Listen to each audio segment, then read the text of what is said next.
हम लोगों के स्कूल में बोरा भी नहीं था बैठने के लिए, बस झाड़ू से झाड़ लिए और फर्श पर ही बैठ के पढ़ लिए। उस समय पाटलिपुत्र विद्यालय में एक क्लास में 250-300 लड़के थे, तो उसमें हमको 7वां रैंक आ गया, 7। लड़की यहीं की थी, बेगूसराय की ही थी, और ये स्वर्गीय भोला बाबू मेरे ससुर जी। सास मतलब भोला की पत्नी दैया, बेगूसराय के सभी लोग दैया बोलते हैं उनको। तो लिखने का काम जो है सोच कर नहीं हो सकता। किसी का बहता हुआ आंसू और मुझसे मिलने के बाद वो मुस्कुरा के जाता है, तो ये मेरे लिए सबसे अच्छा पल होता है।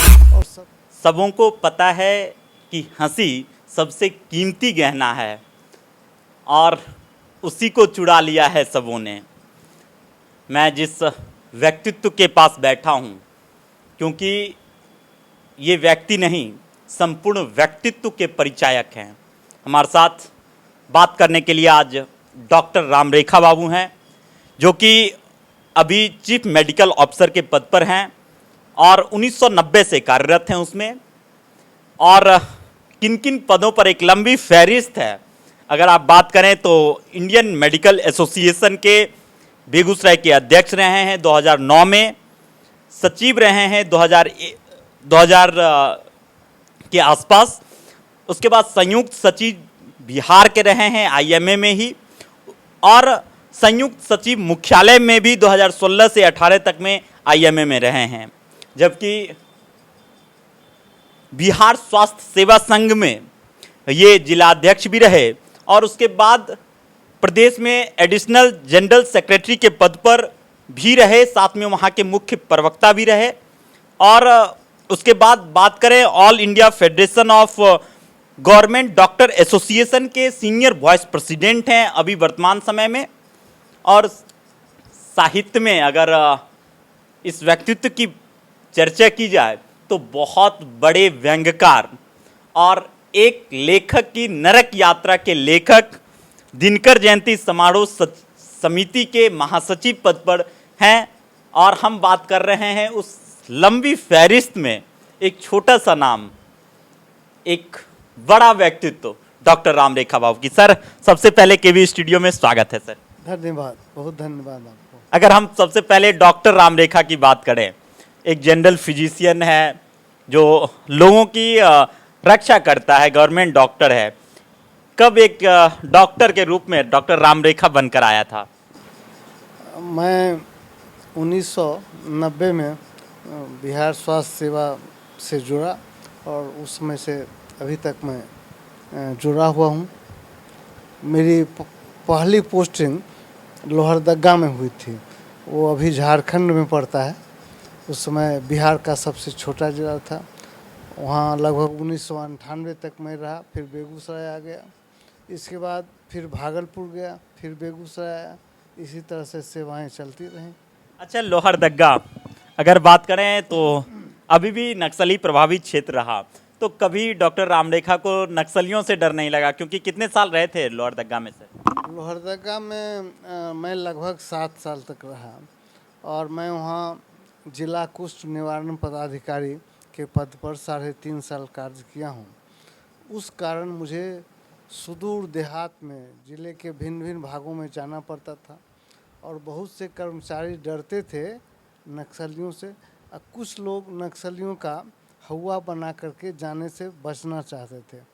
तब मैंने निर्णय किया कि मैं खुद साथ में जाऊंगा, और जो मिली हुई थी मिनी बस, उस पर मैं आगे ही बैठ जाता था और साथ में चल के जाता था। और मैंने कह रखा था कि देखो, अगर वो एकाएक गोली चला देंगे तब तो मैं कुछ नहीं जानता कि क्या होगा, लेकिन अगर 2 मिनट भी बात करने का मौका मिला तो मुझको पूरा विश्वास है कि उनकी गोली जो है, उनकी पिस्तौल पॉकेट में चली जाएगी। और मुझे कभी कष्ट नहीं हुआ उन लोगों से। और बाद में मैंने समझा कि वे लोग भी सेवा करने वाले को सम्मान करते हैं, काफ़ी मदद भी करते हैं। उन लोगों को, मेडिकल वाले लोगों से कभी कोई झंझट नहीं होता है, नक्सली लोगों को। अच्छा, कभी मुलाकात हुई थी नक्सलियों से? हाँ, 1-2 बार हुई थी, बात हुई थी। वो लोग काफ़ी इज्जत करके ये खाइए, ये लीजिए, ये सब भी करते हैं। सुदूर जंगल में भेंट हुई थी। 1-2 बार भेंट हुई थी। अच्छा, वो पूरा क्षेत्र जो था, सबसे छोटा जिला कहने का मतलब था कि पूरा पहाड़ों से घिरा हुआ लोहरदगा है, तो वहाँ कितनी दिक्कतें होती थी? दिक्कतें काफ़ी थीं। क्योंकि पहली पोस्टिंग थी। हाँ, दिक्कतें काफ़ी थी। मेरा जो पहला पोस्टिंग था एडिशनल पीएचसी रामपुर कहलाता था, जिला मुख्यालय से 8 किलोमीटर दूर था और वहाँ जाने के लिए साइकिल के अलावे कोई सवारी नहीं थी। किसी साइकिल वाले को लगता है, याद है हमको, कि 10 रुपया या 20 रुपया देते थे तो साइकिल पर बैठा के ले जाता था और ले आता था। अच्छा, आपको साइकिल चलाने नहीं आता था या आता था? नहीं, साइकिल चलाते? चलाने आता था लेकिन उतना दूर कभी चलाई नहीं, और अकेले जंगल में किधर रास्ता है क्या है नहीं है तो मालूम नहीं है, तो लोकल आदमी को लेके बैठ करके चला जाता। पीछे साइकिल में जो कैरियर रहता है उस पर बैठ जाते थे। कभी कभी साइकिल वाले को दिक्कत होती थी तो कहता था कि सर मेरे आगे बैठ जाइए, तो वही डंडा पर बैठ जाते थे और इस तरह से भी हमने सेवा की। उस गांव में मैं लगभग 1.5 साल तक गांव में रहकर सेवा किया हूँ, जो कि बहुत बड़ी बात है, क्योंकि गांव में कोई रहना नहीं चाहते हैं। कभी वहाँ पर बैलगाड़ी की सवारी या खच्चर की सवारी ये सब? नहीं, बैलगाड़ी वहाँ नहीं थी, खच्चर वगैरह वहाँ नहीं थे। वहाँ सवारी के नाम पर या तो साइकिल थी या मोटरसाइकिल थी या जीप था। कुछ धनाढ़ लोगों के पास जीप भी था। जैसे जब उस गांव में रहने लगा तो उस गांव के मुखिया जी राइफल जीप, चलिए डॉक्टर साहब शिकार करने, तो कभी शिकार करने लेके चले गए। ये सब वहाँ के लोग शौकिया शिकार करते थे। और वहाँ से जब रामपुर से हट कर के लोहरदगा हमको रहना पड़ा, जब जिला कुष्ठ निवारण पदाधिकारी बन गया 93 में रहना पड़ा, तो मैं डॉक्टर ये इंद्रनाथ भगत जी थे, कैबिनेट मंत्री रहे थे बिहार में, उनके बगल में ही मैं रहता था। उनको पता चला कि डॉक्टर साहब हैं तो वो अपनी गाड़ी भेज देते थे और वो भी ऑफ़र करते थे चलिए आज शिकार करने। लगभग डेली या तो मेरे यहाँ थे चाय पीने या हमको बुलवा लेते कि डॉक्टर साहब को बुलाते हो। तो उधर के लोग काफ़ी मान सम्मान काफ़ी करते थे। ये यहाँ और वहाँ में फ़र्क मैंने महसूस किया, काफ़ी इज्जत करते थे। अच्छा सर, पूछें तो कभी आपने शिकार किया था? क्योंकि आप बता रहे हैं कि शिकार करते थे, तो आपने कभी शिकार किया है? नहीं, मैंने कभी किया नहीं। मैं उनके साथ गया हूँ शिकार में, मैंने नज़दीक से देखा। एक बार वो हिरन की आंख चमकती है, ये हिरन सोच करके उन्होंने गोली चलाई और जो मरा, जो ये जानवर जो मरा वो हिरन नहीं था, वो एक भैंसा था। बाद में पता चला कि भैंसा है। तो ये सब गलती भी होती थी लोगों से। यद्यपि इस तरह का खूब होता था। और एक हरियल पक्षी था, हाँ उड़ने वाला? नहीं, हाँ अलग ही था तोता से, लेकिन उसको हरियल कहते थे वहाँ के लोक भाषा में। उसका शिकार करके भी लोग खूब खाते थे। और मैंने महसूस किया वहाँ खास करके राजपूत जाति के जो लोग थे वो शिकार के शौकीन थे, और वो लोग शिकार मांस मछली खरीद के खाने की बजाय शिकार करके खाना अधिक पसंद करते थे। इसके चक्कर में 10 के जगह पर 100 खर्चा हो जाता था उनका, लेकिन वो लोग करते थे। वो मार के अपना शिकार करके खाते थे, ये उनको ज़्यादा पसंद था। अच्छा, रामरेखा बाबू मांस मछली खाते हैं कि शाकाहारी हैं? नहीं, हम तो अभी वर्तमान में मछली खाते हैं और अंडा खाते हैं, बाकी कुछ भी नहीं। उस समय खाते थे, जब लोहरदगा में थे तो खाते थे। अच्छा, अब बात करें हम लोग रामरेखा बाबू के बचपन की, तो जब बचपन था तो बचपन कहाँ गुजरा और आपका जन्म स्थान क्या है और आपके परिवार वाले क्या करते थे? मेरा जन्म रामपुर डुमरा गांव है मेरा, उस पार लखीसराय? नहीं, पटना जिला पड़ता है, मनाची थाना है। रामदिरी है ना, बेगूसराय जिले का रामदिरी जो है, रामदिरी और मेरा गांव दोनों आमने सामने है। मेरा खेत रामदिरी का खेत एक आड़ में पड़ता है, वहीं मेरा जन्म हुआ, वहीं बचपन भी गुजरा। अच्छा, आपके पापा क्या करते थे? मेरे पिताजी किसान थे और अपने ज़माने में वो मैट्रिक तक पढ़े ज़रूर थे, लेकिन मैट्रिक पास नहीं कर पाए थे। अच्छा, अगर बात करें आपके भाई लोग अभी क्या करते हैं, और क्या उस समय भी आपके साथ ही रहते थे सभी लोग? हम लोग 5 भाई हैं। तो एक भाई तो वो इंजीनियरिंग पढ़ने के लिए गया था, कर नहीं पाया। अभी यहीं सदर अस्पताल बेगूसराय में HIV कंसल्टेंट है।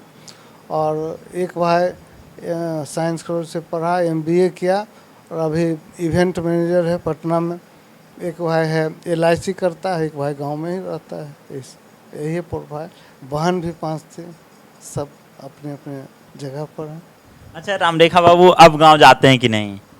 हाँ, गांव से मेरा काफ़ी जुड़ाव है, अभी भी जाते हैं। कभी कभी किसी आयोजन पर लोग बुलाते भी हैं। यूँ भी मैं हर महीने में 1 आध बार 2 बार गांव जाता ही हूँ।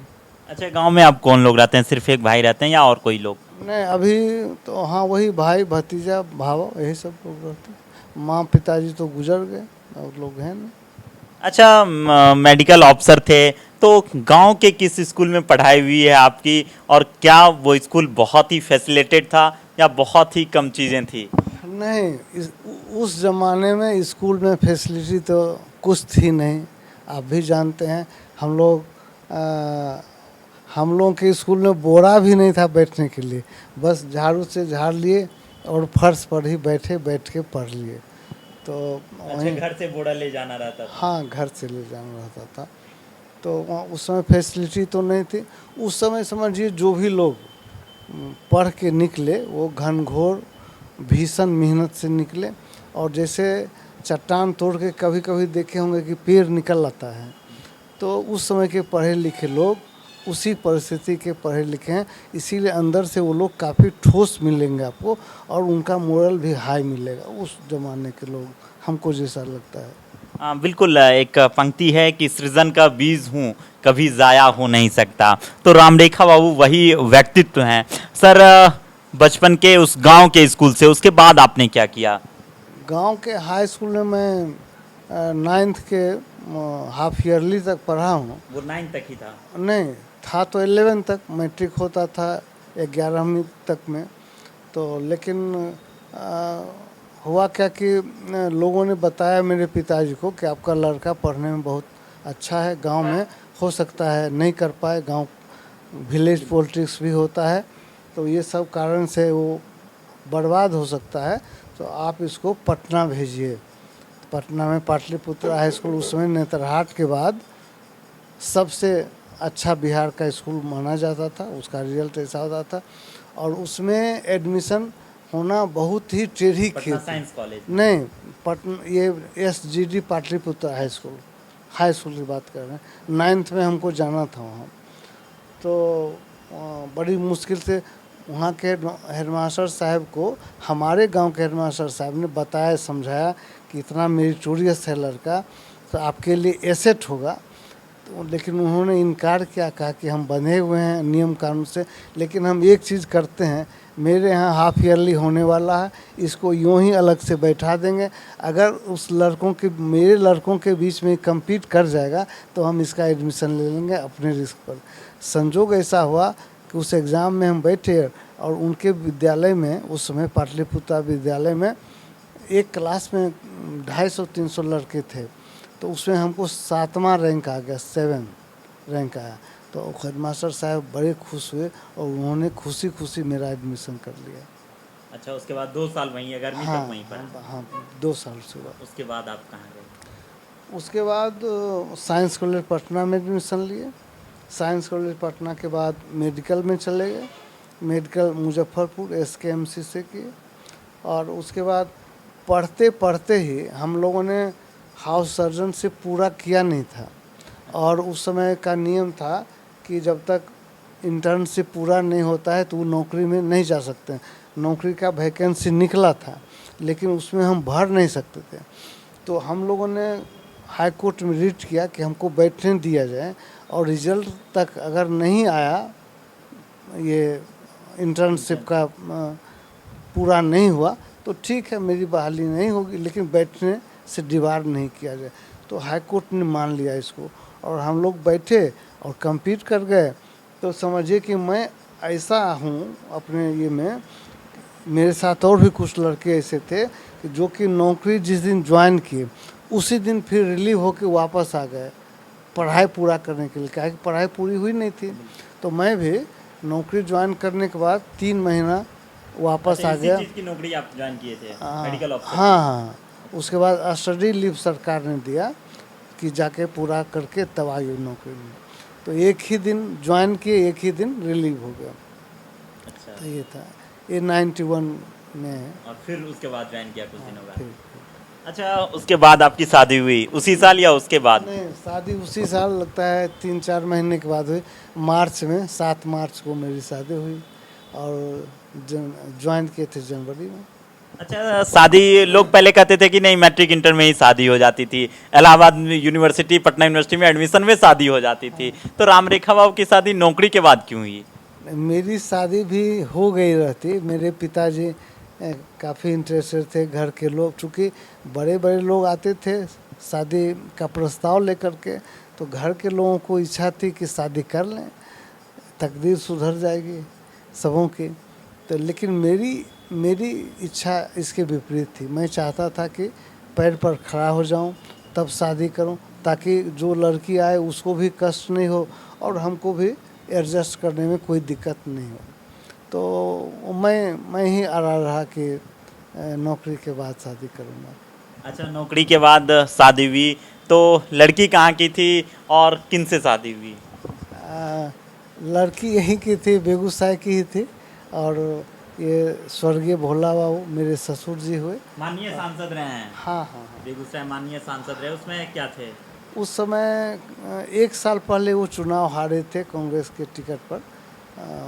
चुनाव हारे थे उस समय, लेकिन राजनीति में थे? हाँ, राजनीति में तो थे ही, चुनाव हार गए थे। लेकिन मैंने शादी के बाद मैंने देखा कि हारे हुए में भी लगता था कि बेगूसराय के रियल लीडर यही हैं। जितना जमघट उनके दरवाजे पर मधुमक्खी की तरह पब्लिक का मैं देखता था तो मैं दंग रह गया। और एक चीज़ मैंने और देखा कि मेरी शादी में इतने सारे लोग, महिलाएं, आम महिलाएं, समझिए छोटे परिवारों की देखने के लिए, लड़का को देखने नहीं आते हैं तो देखने के लिए आती थी। 5 रुपया 2 रुपया, लेकिन श्रद्धा से देती ज़रूर थी। मैंने देखा कि मेरे घर में जो दही वगैरह का बहुत सा बर्तन गया था तो उस पर लिखा था फलना पासवान चिलना यादव। मैंने भोला बाबू का अपना ऐसा ये पकड़ था समाज में, समाज के सभी वर्गों में उनको इतनी इज्जत थी कि लोग मैंने उनके दामाद को भी काफ़ी सम्मान करते थे, आज भी करते हैं। अच्छा, भोला बाबू पुलिस मिनिस्टर उससे पहले रहे हैं, आपके शादी से पहले थे। आपके घर में आए होंगे तो लोग तो चौंक गए होंगे, क्योंकि आपके घर में उससे पहले कोई मंत्री कोई विधायक तो नहीं थे। नहीं नहीं, कोई नहीं। भोला बाबू पहली बार जब मेरे यहाँ गए तो 5-6 गाड़ियाँ साथ में गई, स्पॉट करके? हाँ, बात करने के लिए, लड़का के लिए बात करने के लिए, हमारे बारे में जाने तो बात करने के लिए गए। तो उस समय 5-6 गाड़ी, उस समय गाड़ी बहुत कॉमन चीज़ नहीं थी आज की तरह, तो बहुत रेयर थे। तो लोगों का कान खड़ा हो गया, चौंक गए, कैसे आए, कौन आए, क्यों आए। और मेरे पिताजी से उन्होंने प्रस्ताव रखा तो मेरे बाबूजी बोले मैं तो गरीब आदमी हूँ, आपके लायक हूँ नहीं, लेकिन आपको लगता है तो लड़का ले जाइए। उन्होंने कहा लेना देना, तो कहा कि लेना देना हम आपके सामने कुछ नहीं बोल सकते हैं, ये क्या बोलना है, लड़का है ले जाइए खरीदिए। अच्छा, दहेज सब मिला था कि नहीं? नहीं नहीं, ऐसा कैसे कर सकते। उन्होंने बहुत बहुत मैंने जो इज्जत करना चाहिए, जैसे जो करना, उन्होंने हमारे लिए बहुत कुछ किया। और सबसे बड़ा दहेज तो यही है कि मैंने उनसे हमारा संबंध हो गया, इससे बड़ी बात क्या हो सकती है। एक वैसे व्यक्तित्व से जिनको इतना मान सम्मान है, तो ये मेरे लिए सौभाग्य की बात है। उनके सौभाग्य की बात नहीं होगी कि डॉक्टर दामाद कर लिए, कहीं भी कर सकते थे, लेकिन मेरे लिए सौभाग्य की बात थी कि मैं उनका दामाद हुआ। अच्छा, अभी कितने बच्चे हैं और वो लोग क्या करते हैं अभी? 2 बच्चे हैं, एक बड़ी लड़की है, और लड़की क्लैट से लॉ की थी, विशाखापट्टनम से LLB LLM दोनों हुआ, और उसकी शादी भी कर दिए। मेरे दामाद हैं अहमदाबाद में ONGC में सुपरिंटेंडिंग इंजीनियर हैं। और बेटा है वो भी 3rd ईयर का एग्जामिनी है मेडिकल में, मैंगलोर में है। अच्छा रामरेखा बाबू, कोई ऐसा वाक्या जो भोला बाबू के साथ घटित हो, कभी गुस्साया हो, कभी कुछ ऐसी बातें जो बताना चाहेंगे? वो कभी हम पर गुस्सा नहीं हुए, यद्यपि कभी कभार लोगों से सख्ती भी करते थे, रूखा ढंग से बात भी किसी से करते थे, लेकिन मुझसे कभी भी उन्होंने उस तरह का बर्ताव नहीं किया। और सम्मान काफ़ी उन्होंने किया कि हमको प्रायः डॉक्टर साहब कह के ही पुकारते थे। कभी बोलना हुआ तो डॉक्टर साहब किधर हैं, डॉक्टर साहब को बुलाओ, डॉक्टर साहब ही कहते, मेहमान जी वगैरह नहीं करते थे। जबकि हमारे बड़े सारों को मेहमान जी कहते थे, लेकिन मुझको डॉक्टर साहब ही कहते थे। तो उनके हृदय में मेरे लिए बहुत ही सॉफ्ट और सम्मान बहुत ज़्यादा था। अच्छा सर, सबसे अच्छी पोस्टिंग की बात करें तो सबसे अच्छी पोस्टिंग कहाँ रही और कितना मज़ा आया उस जगह पर जाकर? देखिए, सबसे अच्छी पोस्टिंग की बात है तो वह जो मेरी फर्स्ट पोस्टिंग थी उसी को मैं सबसे अच्छी पोस्टिंग मानता हूँ। हाँ, उसको मैंने एंजॉय भी काफ़ी किया। और वहाँ के जो लोग काफ़ी इनोसेंट थे, काफ़ी निष्कपट निश्चल थे, तो उन लोगों के बीच में काफ़ी फील गुड हुआ, काफ़ी अच्छा लगा। इसका उदाहरण मैं बताता हूँ कि मैं उस समय आता था तो 1 सप्ताह 10 दिन गाँव यहाँ रह जाता था अपने गांव में या पटना में, और जाता था तो फिर लगातार 20 दिन 25 दिन सेवा देता था गांव में। रामपुर गांव जो था वहाँ में रहता था, शहर में नहीं, वहीं डेरा लेकर रहता था। तो एक अपना घर कभी नहीं? हाँ, नहीं। एक बार हुआ क्या कि होली के जस्ट बाद, उस समय लालू थे मुख्यमंत्री, उनके टाइम में जनता दरबार का शुरुआत हुआ था। तो नया कंसेप्ट था ये। तो होली के जस्ट 2-3 दिन बाद वहाँ जनता दरबार हो गया, और वहीं स्कूल का प्रांगण था, बगल में मेरा अस्पताल था, वहीं हुआ। तो उसमें सब, जैसे यहाँ डीएम जाते हैं तो वहाँ डीसी कहलाते हैं, उपायुक्त। हाँ, नहीं, डिप्टी कमिश्नर, उपायुक्त। जितना ट्राइबल एरिया है वहाँ डीएम का पद नहीं होता है, डीएम डीसी को कहते हैं। वही इधर आ जाएंगे तो डीएम कहलाएंगे।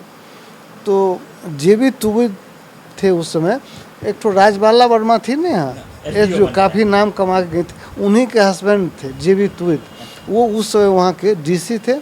तो वही बैठे हुए थे और हेल्थ पर चर्चा शुरू हुई। तो हरबंश बाबू थे हमारे सिविल सर्जन, हरबंश प्रसाद, डॉक्टर हरबंश प्रसाद। वो पूछे पब्लिक से किसे नहीं, उन्होंने देखे कि हम हैं नहीं, हमको भी रहना चाहिए था, हमारे सीएस भी थे, हमको रहना ही चाहिए था, हम वहाँ के पदाधिकारी थे। तो उनको डीसी साहब को अपने झेंपते हुए उन्होंने कान में कहा, डीसी साहब को उन्होंने कान में कहा कि सर, डॉक्टर साहब नहीं हैं सो हम उनका वेतन रोक देते हैं, स्थगित कर देते हैं। तो वो डीसी काफ़ी एक्सपीरियंस थे और काफ़ी माने अच्छे आदमी थे।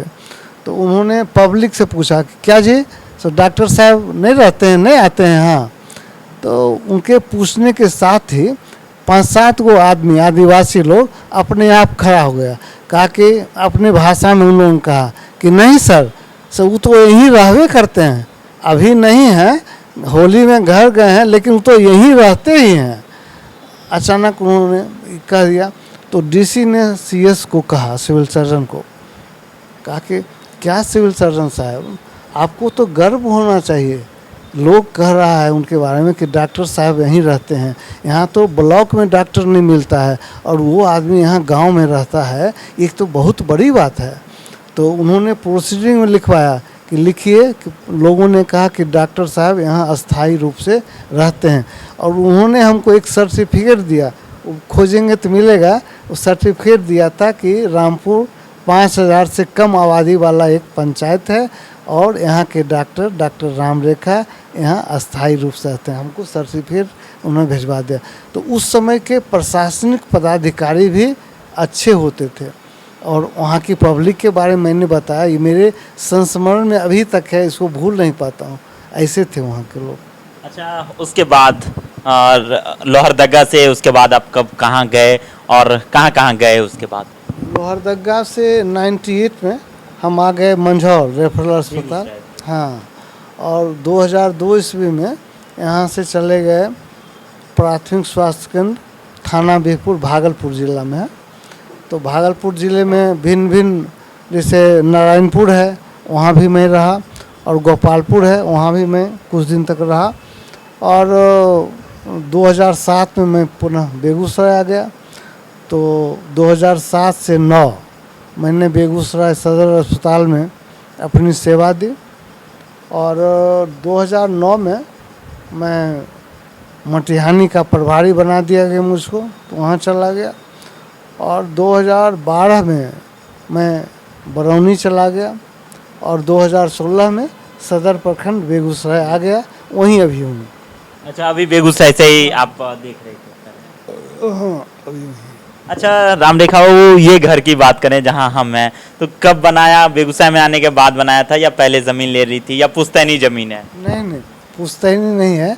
हम 2002 ईस्वी में ये ज़मीन नसीब हुई हमको, और संजोग है जो कि ज़मीन जिस दिन रजिस्ट्री हुई, यह भी अनोखी बात है, अद्भुत बात है कि उस दिन रजिस्ट्री होने तक ना मैंने एक पैसा स्टाम्प वेंडर को दिया, ना ज़मीन वाले को दिया। रजिस्ट्री हो गई, उसके बाद धीरे धीरे करके पैसा दिया।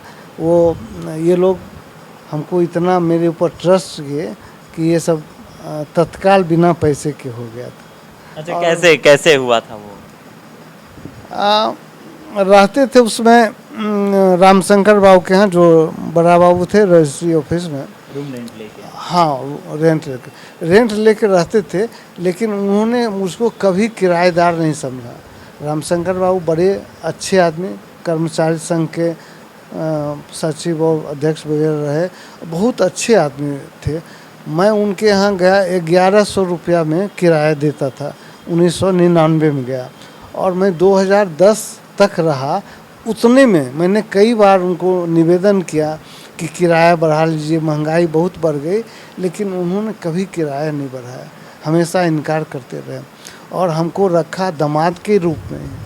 तो ये मैं उनकी बड़ी कृपा मानता हूँ, उनकी महानता मानता हूँ। मुझ में क्या था, ये उनकी महानता है कि उन्होंने इस तरह से बर्ताव किया मेरे साथ। तो उसी समय ये ज़मीन जो है, ये वाली जिनकी ज़मीन थी, उनके यहाँ MRJD कॉलेज के प्रिंसिपल जो हैं अशोक बाबू, तो उनका कुछ शायद पैसा वगैरह था, तो वो बोले कि ज़मीन बिकेगा तब आपको हम दे पाएंगे। तो इसलिए वो चाहते थे कि ज़मीन बिक जाए, और उसी में हमको कहे कि आप ज़मीन ले लीजिए। लेकिन मैंने कहा कि मैं नहीं लूँगा, मुझको बहन की शादी करनी है, तो इसीलिए मैं भागता था।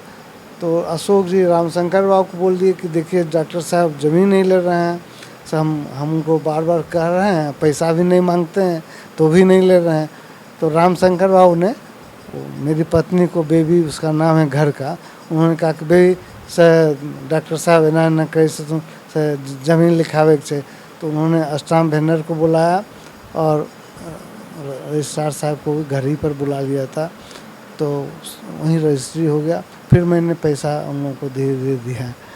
और मेरी सास को पता चला कि ज़मीन लिखा लिए हैं मेहमान, और पैसा भी कम उसको दिए हैं, तो उनको बुरा लगा, तो उन्होंने ला के शेष पैसा ज़मीन वाले को उन्होंने दे दिया। अच्छा, सास मतलब भोला हो की पत्नी दैया?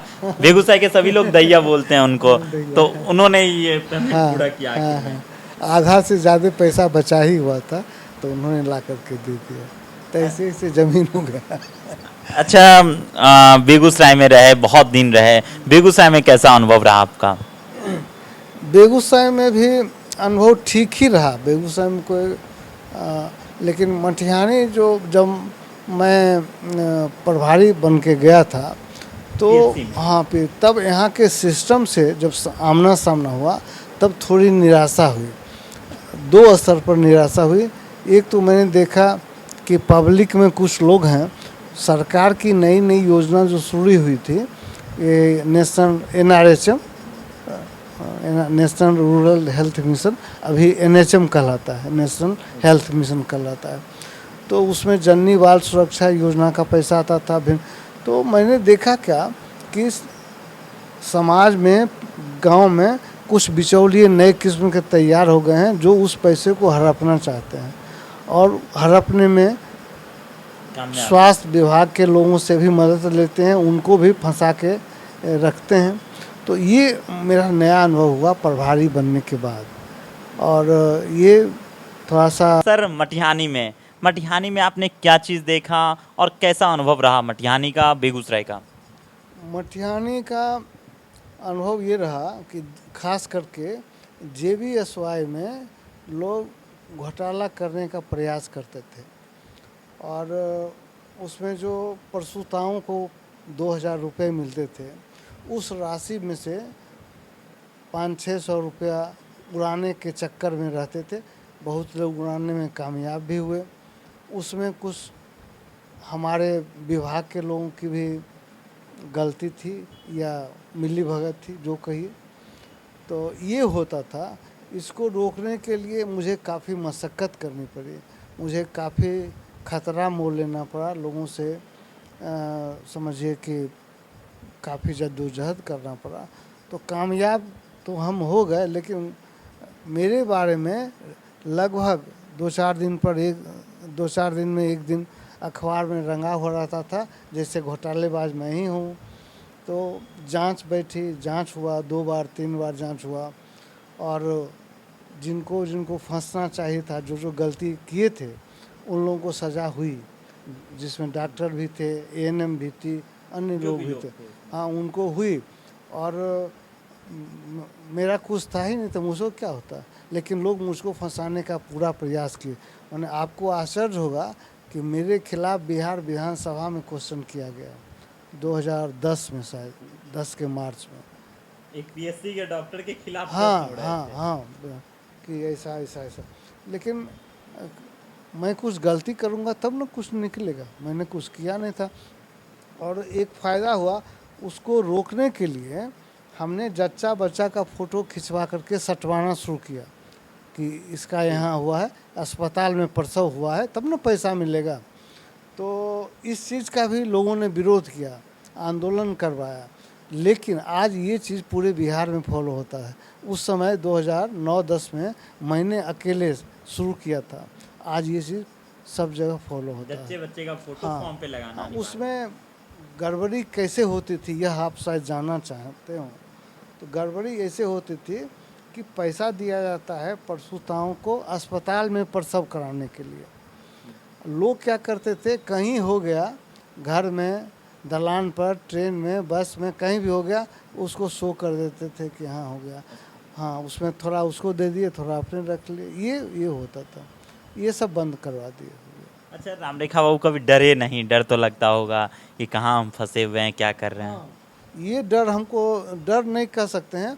कई बार मैं सोचता था कि मैं परेशान हूँ, मैं लड़ रहा हूँ, मैं किसके लिए लड़ रहा हूँ, आखिर इस पब्लिक के बेनिफिट के लिए। लेकिन पब्लिक को कोई मतलब ही नहीं है, कोई हमारे समर्थन में कोई आता नहीं है। ये सब भी गांव वाले के ही हम यहाँ मिलाता है। कोई साहस नहीं करता है कि इनके साथ हम खड़े हों और इनके पक्ष में बोलें, इनके पक्ष में जाके प्रशासन से मिलें, एडवोकेट करें। वो लोग तैयार नहीं होते थे, ये दुखद बात थी।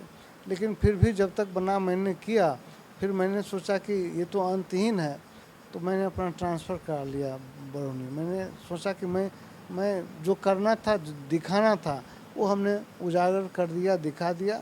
अब इसमें जान देना कोई बुद्धिमानी तो नहीं है। उसके बाद फिर बरौनी आए। हाँ, बरौनी आ गया। अच्छा सर, अब हम बात करते हैं एक लेखक डॉक्टर रामरेखा की, जिसका मैंने कुछ व्यंग पढ़ा। एक पुस्तक है कि एक लेखक की नरक यात्रा। सर, ये नरक यात्रा कैसे शुरू करी, अगर आपके शब्दों में कहेंगे जाए तो? देखिए, लिखने पढ़ने की रुचि हमको बचपन से थी। बचपन में भी कुछ लिखता था। वाल पत्रिका उसमें हाई स्कूल में होती थी, हाथ से लिखा हुआ, तो उसमें भी मैं कुछ लिखता था, उस समय का भी याद है। तो ये रुचि पहले भी थी। जब कॉलेज गया तो उसमें भी छोटा छोटा चीज़ छपता था। अखबारों में हाँ हाँ हाँ। बाद में थोड़ा सा जीवन स्ट्रगल फुल हो गया तो इसमें थोड़ी कमी आ गई। फिर मैं बेगूसराय आया तो बेगूसराय के बारे में सुनता था कि यह बिहार की सांस्कृतिक और साहित्यिक राजधानी है। तो मैंने देखा कि सचमुच में यहाँ के लोग साहित्यिक रूप से काफ़ी जगे हुए हैं और सांस्कृतिक रूप से लोगों की संगति हुई, कुछ अच्छे लोग मिले तो मेरा फिर सिलसिला शुरू हो गया। अच्छा, और किनका किनका योगदान था नाम से? अब डॉक्टर सीताराम सिंह प्रबंधन है और एक जनार्दन राव हुआ करते थे जो मुक्त कथन पत्रिका निकालते थे, मर गए अब नहीं है। जनार्दन राव थे। आनंद रमन जी थे, पत्रकार भी थे और वो लिखते भी थे। ये सब लोग थे जिनसे हमको, नरेंद्र राव समय सुरभि वाले, ये इन लोगों से हमको मैंने एक्सपोजर थोड़ा मिला। अच्छा, व्यंग की शैली आपकी सबसे अच्छी शैली मुझे तो यही लगती है कि व्यंग की शैली वो कला है व्यंग लिखना, जिसमें अगर आप बात करें तो बहुत कम लोग व्यंग लिखना पसंद करते हैं। सर, ये व्यंग वाली शैली कहाँ से सीखी आपने? हरिशंकर परसाई सर से या किसी और से? मैंने ये नेचुरल है, ये कहीं से सीखा नहीं है और सीख करके आप बहुत ज़्यादा दूरी तय नहीं कर सकते हैं। ये नेचुरल है। ये कोई घटना घटती है, कोई किसी चीज़ के बारे में सुनता हूँ तो उसके बारे में सोचता हूँ तो इसी तरह से उसके बारे में बातें मन में निकलने लगती हैं। तो और ये मैं लिख तो रहा था बहुत दिनों से, भिन्न भिन्न पत्रिकाओं में भी छपता था, लेकिन मैं इतना ज़्यादा व्यस्त था, आपने देखा होगा संगठन में भी काफ़ी पदों पर मैं रहा, तो मुझको समय ही नहीं मिलता था कि मैं किताब के रूप में संकलित करूं या ध्यान नहीं देता था इसको जो समझा जाए। मैं जब बीमार पड़ा, ये 2019 में अक्टूबर में ब्रेन हेमरेज हो गया, तो आप लोगों के शुभकामना से, भगवान की कृपा से फिर रिकवर किया, तो मेरी वो सारी व्यस्तता ख़त्म हुई या कम गई। तो मेरा ध्यान इस चीज़ पर गया कि ये छूट रहा है, ये होना चाहिए, तो मैंने इसको संकलित कर लिया। फिर दूसरी किताब की तैयारी कर रहा हूँ। अच्छा सर, अगर लिखने की कला की बात की जाए तो कितनी कठिन है और क्या लगता है कि कैसे लिखा जाए? नहीं, जब किसी वस्तु के बारे में, व्यक्ति के बारे में या कोई टॉपिक के बारे में जब आपके मन में, लिखने का काम जो है सोच कर नहीं हो सकता है। सोच कर आप साइंस का चीज़ लिख सकते हैं, लेकिन ये जो है कविता हो चाहे कहानी हो, साहित्यिक कोई भी चीज़, उसका फ्लो आता है माइंड में। मैंने कई बार देखा है, अभी समय नहीं है, नहीं तो मैं दिखाऊंगा आपको। मैं जिस समय थाना बेहपुर में पोस्टर था तो जीप पर बैठा हुआ था, ये ट्रेन में बैठ कर के आ रहा था और उसमें भावना आई तो ट्रेन में ही लिखा गया। वो कॉपी में लिखा हुआ कि मैंने ट्रेन में लिखा, समय दिया हुआ है। तो ये फ्लो आता है, कभी भी आएगा फ्लो, उसी समय लिखाएगा। और फ्लो आएगा जैसे कुछ सोचते हुए जा रहे हैं कि बाथरूम जाना है, अब ये कोई विचार आ गया मन में, बाथरूम का काम छोड़ दिए, लिखने के लिए बैठ गए। तो इस तरह से लिखना हो पाता है। ये सोच करके ये चीज़ रचना नहीं हो सकती है। अच्छा सर, अगर जिंदगी की बात करें तो राम रेखा बाबू के लिए सबसे बुरा पल क्या रहा? बुरा पल तो जीवन में बहुत सा आया है, और लेकिन सबसे जहाँ मजबूर आदमी अपने को महसूस करता है, दो जगह में, जब मेरी माताजी का डेथ हुआ और पिताजी का हुआ, तो ये दोनों अवसर मेरे लिए, ये दोनों समय मेरे लिए विशेष रूप से दुखदायी था। अच्छा, आप डॉक्टर बन गए थे उनके बाद? हाँ, बाद में डेथ हुई। मेरी माताजी 2018 में गुजरे हैं, पिताजी 2003 में ही गुजर गए थे। ऐसे व्यक्तिगत रूप से बहुत सारे कष्ट अनेकों बार आए, लेकिन इन लोगों का गुजर जाना मेरे लिए सबसे कष्टदायी था। अच्छा, घर में आप सबसे बड़े थे या आपसे ही बड़े कोई थे? नहीं नहीं, मैं मुझसे 2 बहनें बड़ी थी, तीसरे नंबर पर मैं था, और कुल मिलाकर 10 भाई बहन थे, 5 भाई 5 बहन। अच्छा, अगर सबसे अच्छे पल की बात की जाए राम रेखा बाबू, तो क्या सबसे अच्छा पल रहा आपके लिए?